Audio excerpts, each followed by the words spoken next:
Мы должны быть готовы к разным вещам. Россия. Thousands gather in central Moscow Monday, decrying what they call a fraudulent parliamentary election, shouting revolution, and calling for an end to Prime Minister Vladimir Putin's rule.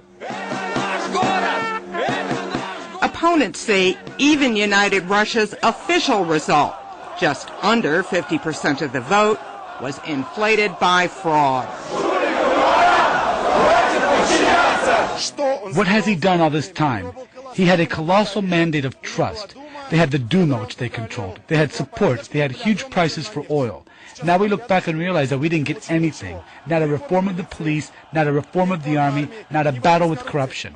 It's obvious that people who maybe 2 years ago, 5 years ago, were supporters of Putin, fervent supporters of Putin, now they just say, look, buddy, we hired you to work, but you haven't done anything. That's why we don't support you.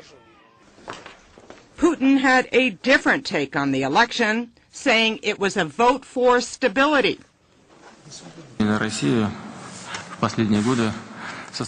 United Russia in recent years has been a significant part of the foundation of our political stability, so its successful performance in the election was important not just for the government, but in my view for the whole country. I want to first of all thank all of you who participated in this work. United Russia kept the majority in the State Duma for itself. This allows us to do excellent work in peace.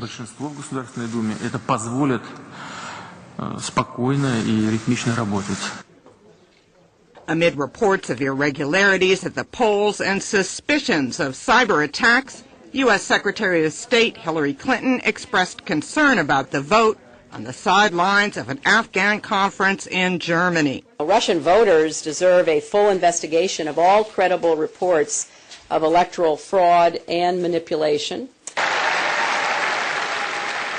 The result was Putin's worst election setback since he came to power 12 years ago.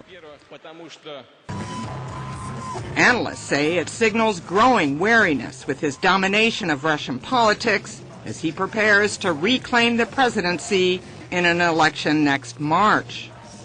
Although Putin is still likely to win a presidential election, the result could dent the authority of the man who has ruled with a mixture of hardline security policies, political acumen, and showmanship.